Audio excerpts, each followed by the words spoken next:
I've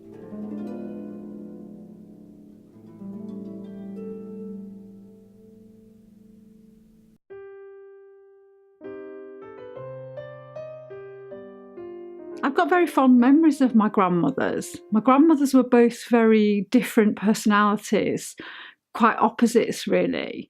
Grandma Ellen, she was very homely. She loved food and she was always surrounded by food. We all loved going up to her house because she'd always get fed. Mostly it was fat and bread, dripping and bread. Sometimes, though, it was cakes and buns. Sometimes she'd refer to bread as cake, though, so you'd be expecting this big piece of cake and you'd get a slice of bread instead. I did love it, though, when she baked.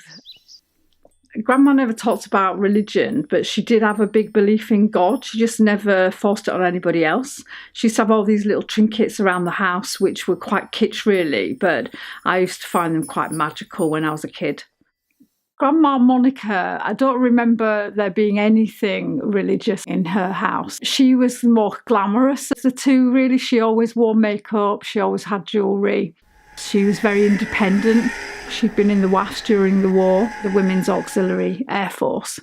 And she was the one who taught me how to sew. She taught me how to use the sewing machine and to make my own clothes. I made my own clothes when I was a teenager quite a lot.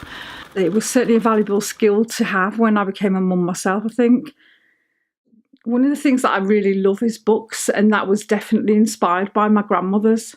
They were both big readers, but again, they had completely different tastes. My grandma, Monica, she was very much into whodunit, and Grandma Ellen, it was all romance and passion. When I look at some of the titles of things that she was reading, there was obviously a little bit more sex in them than I realised at the time.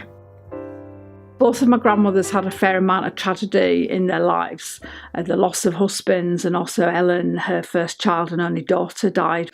But they were both incredibly resilient. They were good role models. They were lovely.